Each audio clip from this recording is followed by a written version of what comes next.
Welcome to Learning English, a daily 30-minute program from the Voice of America. I'm Katie Weaver. And I'm Mario Ritter Jr. This program is designed for English learners, so we speak a little slower and we use words and phrases especially written for people learning English. On today's program, Ana Mateo tells about chorus waves, where they come from, and why space scientists are interested in them. Then, John Russell reports on a gift of thousands of kilograms of live fish received by a food bank in New York. On the health report, Andrew Smith talks about a new treatment for high blood pressure. Finally, learn the ins and outs of food trucks on Lesson of the Day. But first, here is Ana Mateo. International researchers recently released a study on bursts of energy in an unexpected area of space. Scientists call the energetic activity chorus waves because they are said to move at the same frequency as sounds humans can hear. When the energy is turned into audio signals, the waves sound like birds chirping. Researchers have known about chorus waves in space for many years. But the latest research has found the waves exist 100,000 kilometers from Earth. Chorus waves have never before been measured at such a big distance from a planet. In an email, study writer Chengming Liu from Beihang University in Beijing wrote, "They are one of the strongest and most significant waves in space." Allison Janes is a space physicist at the University of Iowa, who was not involved with the study. Speaking about the recent study, Janes said, "That opens up a lot of new questions about the physics that could be possible in this area." The newfound chorus waves were detected in an area where Earth's magnetic field is stretched out. Scientists said they did not expect to find the waves there. The discovery raises new questions about how the chirping waves form. Janes added, "We definitely need to find more of these events." Scientists still are not sure how the waves develop, but they think Earth's magnetic field may have something to do with it. For many years, radio antennas have picked up chorus waves. This includes receivers at an Antarctica research station in the 1960s. And NASA's 2 Van Allen probes heard the chirping sounds from Earth's radiation belts at a closer distance than the newest observations. The latest chorus waves were picked up by NASA's magnetospheric multiscale satellites. They were launched in 2015 to explore the Earth and the Sun's magnetic fields. Chorus waves have also been found near other planets, including Jupiter and Saturn. The waves can produce high-energy electrons. That means they can threaten satellite communications. The researchers said their findings suggest that chorus waves might be found everywhere in the magnetic fields of planets. The study was released on January 22nd in the scientific publication Nature. I'm Ana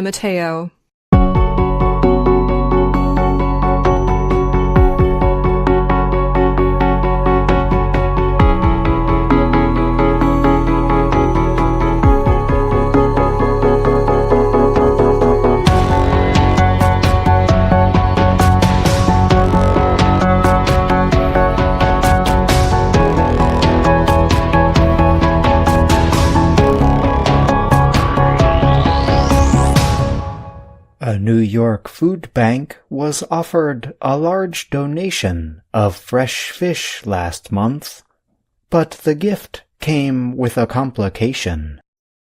Local Coho, a New York salmon farm that was closing, wanted to give 18,100 kilograms of Coho salmon to the food bank of central New York. The high-quality protein could feed thousands of families. However, the gift fish were still alive and swimming in the farm's large tanks. The organization needed to find a way to remove about 13,000 salmon from the tanks and, later, process them into food. And the food aid group needed to do all this quickly before the business closed permanently at the end of January. Thanks to many volunteers, the group was able to empty the tanks in time, place the fish in cold storage, and transport them to a processor. Brian McManus is the food bank's chief operations officer. He said that the short amount of time to complete the operation made activities difficult. But, he said, I knew that we had the will. I knew we had the expertise. Food waste has been a big problem around the world for years. More than 1/3 of the food produced in the United States is never eaten, and much of it ends up in landfills.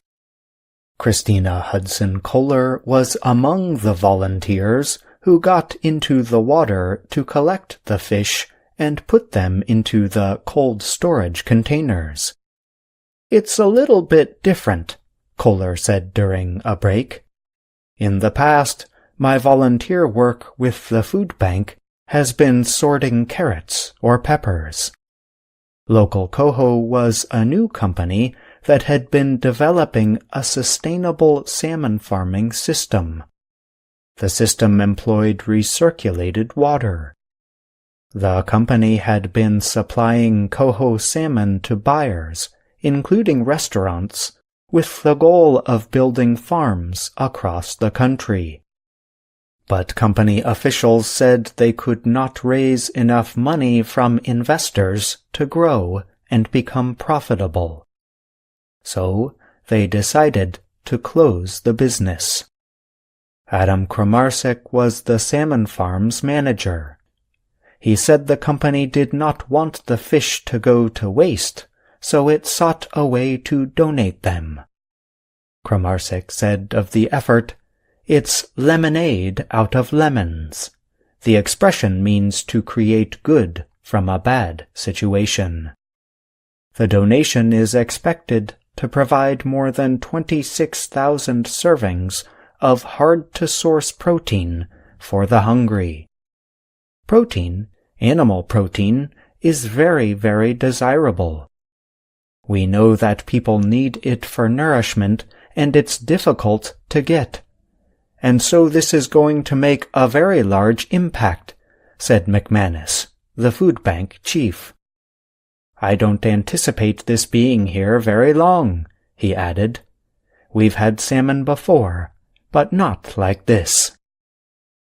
I'm John Russell.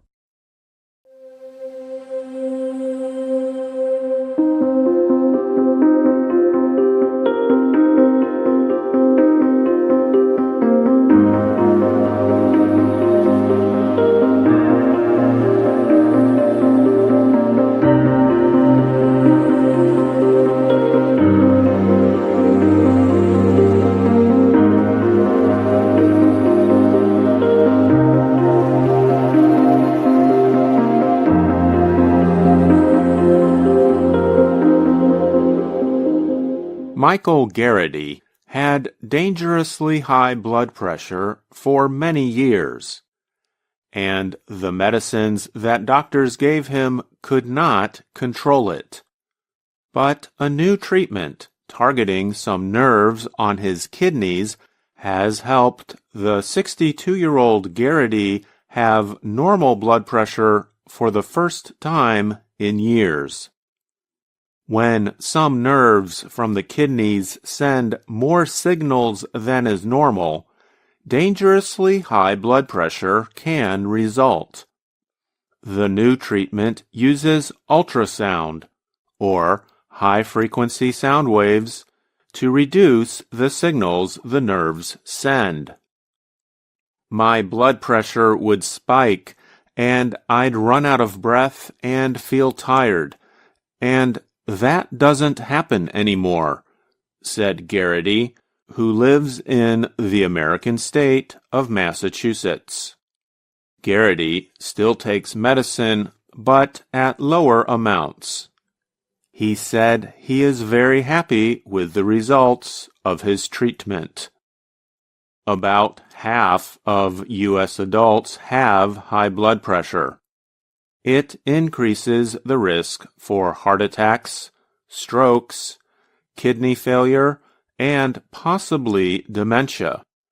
Many people do not know they have high blood pressure until something goes wrong. Know your blood pressure. Know the numbers, said Dr. Randy Zusman of Massachusetts General Hospital. He treats difficult cases. He also said people who think they are healthy should still have their blood pressure measured once a year or more. Only a small percentage of people with high blood pressure control the condition well. That might mean there is a need for new treatments.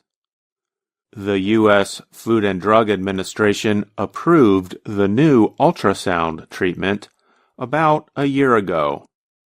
Some hospitals are offering the treatment, but only for patients who might be likely to have good results.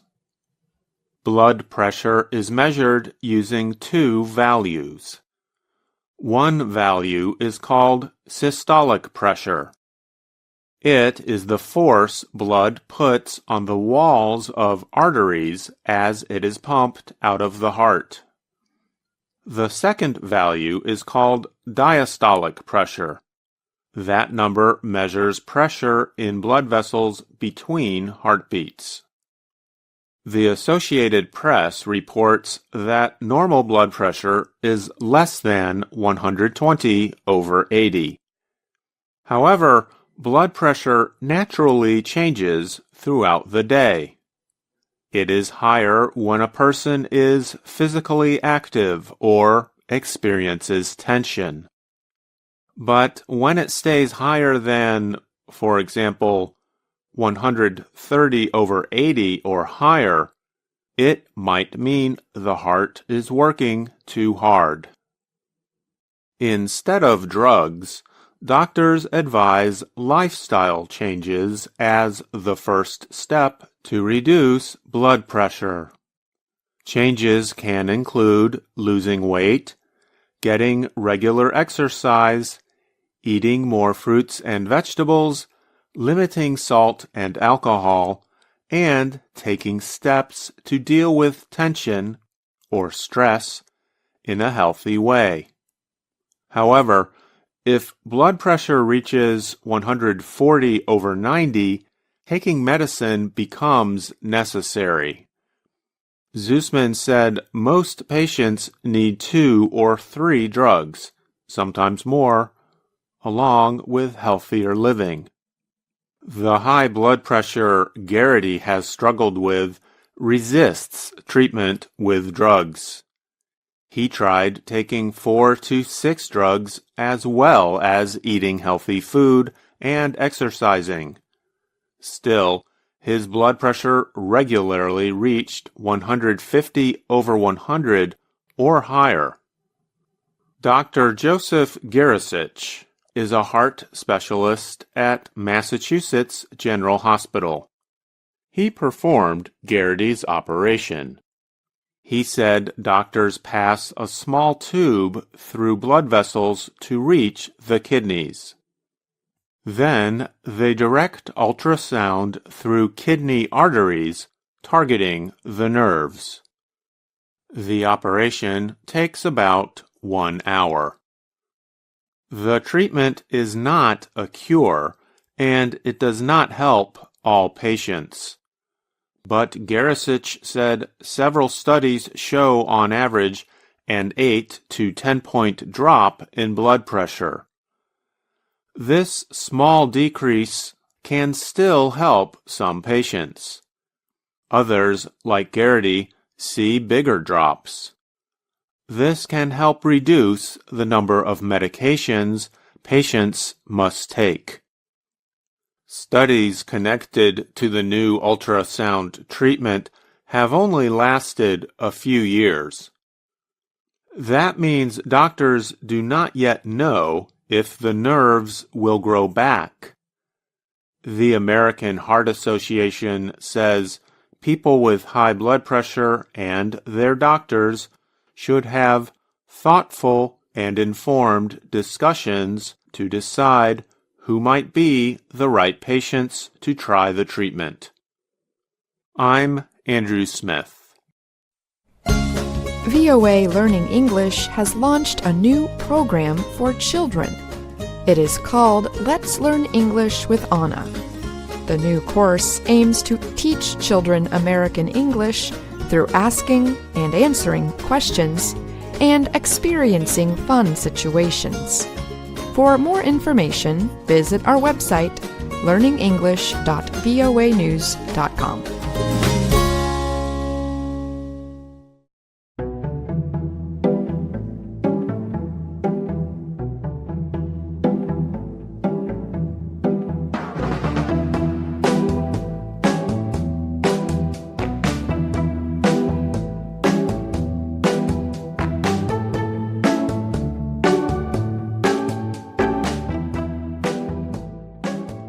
Hello, my name is Anna Mateo. And my name is Jill Robbins. And I'm Andrew Smith. You're listening to the lesson of the day on the Learning English Podcast. Welcome to the part of the show where we help you do more with our series, Let's Learn English. This series shows Anna Mateo in her work and life in Washington, D.C. We talked about Lesson 22 in our recent podcast. Today, we'll take a closer look at Lesson 23. Anna and her coworkers are going out for lunch together. They work in an area where there are not many restaurants, so people come with special trucks to the area at lunchtime. Yes, we call these food trucks. And it's a fun way to explore different foods from all over the world. Washington, D.C. is an international city, so you can find foods from many cultures there. Since Anna came from a small town, she is not familiar with the food trucks in this lesson. Washington, D.C. has great food from all over the world. Today, I'm having lunch with my boss. Ms. Weaver says we're going on a trip around the world, but she knows I only have an hour for lunch. Silly woman. Hi, Anna. Hi, Jonathan. Hey, we are meeting Ms. Weaver for lunch at noon, aren't we? Yes. What time is it now? 11:50. 11:50. We have to go. So, where is this world food restaurant? We are not eating at a restaurant. Where are we eating? We are eating at food trucks. I remember my first experience with food trucks. I was impressed that I could get Mexican food in a park. In other parts of the world, you might hear the term street food when people talk about buying food from a vendor, a seller, that is, who sets up a small table on the sidewalk or side of the street and cooks simple, delicious dishes for the people who are walking by. Back to our story. Ms. Weaver wants to treat Anna and Jonathan to lunch. That means she is paying for the food. So she gives them each some money and tells them to find something to buy from one of the trucks. And of course, Anna thinks it's an awesome idea. Food trucks? Awesome! What's a food truck? These are food trucks. Wow! Whoa. Okay, Jonathan, you will buy the first dish. Here is $10. Surprise us. Okay. I'll be back in 15 minutes. What country do I want to visit? Anna, you pick the second country. Here is $10. I want chicken. The food truck over there has great chicken. Awesome! After you buy your food, meet me here. Do you enjoy eating at food trucks, Jill? I used to when we worked downtown every day. Especially they had pho, the Vietnamese soup. It was so good. But now they don't come near the office. There are some near the museums, but they mostly sell ice cream and American food like hamburgers and fries. Besides, there's no place to sit near most of the food trucks. Huh. That reminds me of what one of my cousins said. He said that food trucks would be nicer if they had some tables and chairs and refills on drinks. But then they'd be restaurants. The other thing I don't like about food trucks is how noisy they are. They have to run a generator, a machine to make electricity for cooking and keeping the food warm or cold. It's already loud, and then they sometimes play loud music, too. That's true. But you have to trade off the noise for the convenience of being able to buy your meal quickly and cheaply. I don't know, they may be handy, but I still prefer a quiet restaurant or one with tables outside so you can enjoy nice weather. Then there's the problem of the trucks running out of food. In our lesson, both Jonathan and Anna have to change their orders because the food trucks have sold the meals they want. Excuse me, I'll have the shrimp. Oh, you're out of shrimp? Okay, I'll have the beef then. I want the chicken dish. We're out of chicken.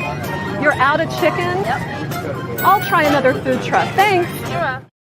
I noticed they said out of quickly, so it almost sounds like one word, outa. Jill, do you know any expressions with that pronunciation? Yeah, when we leave a place, like when we're going home from our place of work, we might say, I'm out of here. Notice that Jill used the word handy to talk about something that is convenient. And another thing that's convenient is how you can buy your food from a food truck with cash, a credit card, and now maybe with your phone. Let's hear how Jonathan returns part of the money Ms. Weaver gave him. Okay, here's your change. The dish cost $7, so here is $1, $2, $3 back from your $10. I noticed two things there. He says, here's your change, which means the money not needed for the cost of the food. And then he counts out the bills as he hands them to Ms. Weaver. I think all of our listeners understand how we talk about our dollar bills, our paper money. But maybe it would be good to review what U.S. coins are. Sure, there are 4 coins in regular use nowadays. Those are the penny, which is 1 cent, the nickel, 5 cents, and the quarter, which is 25 cents. People sometimes run into a $50, which is 50 cents, or a dollar coin, which is $1 or 100 cents. Jill, whose picture is on each coin? Well, I'm not sure. Let me try. A penny is Abraham Lincoln, of course. On the nickel, it's Thomas Jefferson. Who's on the quarter now? Aren't there different ones for each state these days? The backs of those coins are different now. There is one for each state. But the front is still our first president, George Washington. And here's a fun fact. In 2022, they made him face the opposite direction. He had always been facing to the left, but now he's facing to the right. I'm not sure about the political meaning of that, but here's another fun fact about U.S. coins. One of my distant cousins was a model for the Walking Liberty $50. She was a neighbor of the artist. That's a cool family story. Speaking of who is on the coins, we left out a very important historic figure. Do you remember who is on the dollar coin? Since 2000, it's been Sacagawea, a Native American woman who guided Lewis and Clark across the West to the Pacific Ocean. I love those coins because they look like gold. At a family camp I used to go to, one of the men would always give the children a dollar coin to use for ice cream on the 4th of July.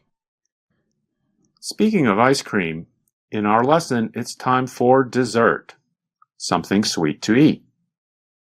Listen carefully to how Ms. Weaver asks Anna what she wants to do with the remaining money. Well, we still have $8. What do you want now? We can buy dessert. I'll buy dessert.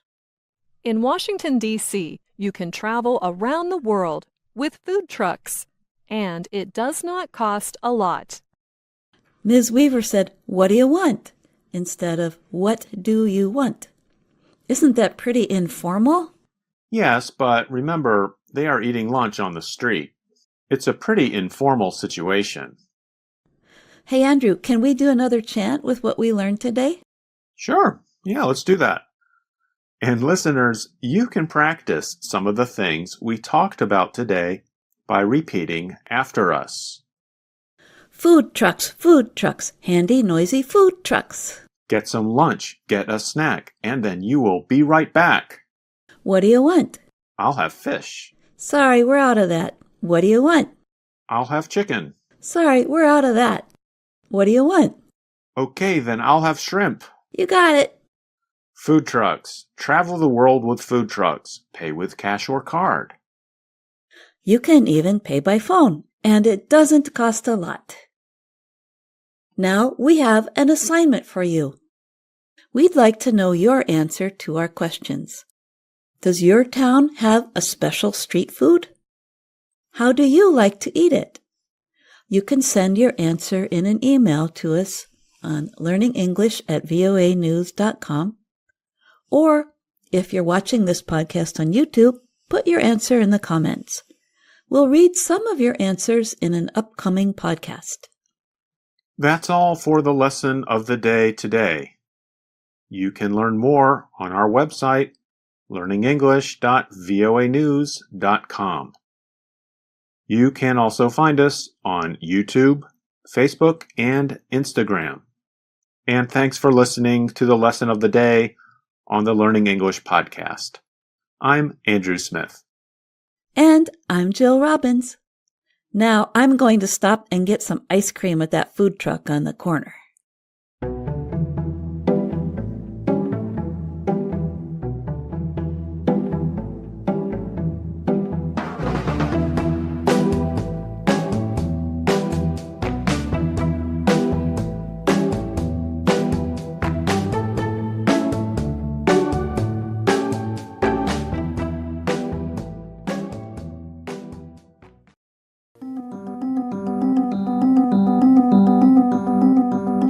That's our show for today. But join us again tomorrow to keep learning English on the Voice of America. I'm Katie Weaver. And I'm Mario Ritter Jr.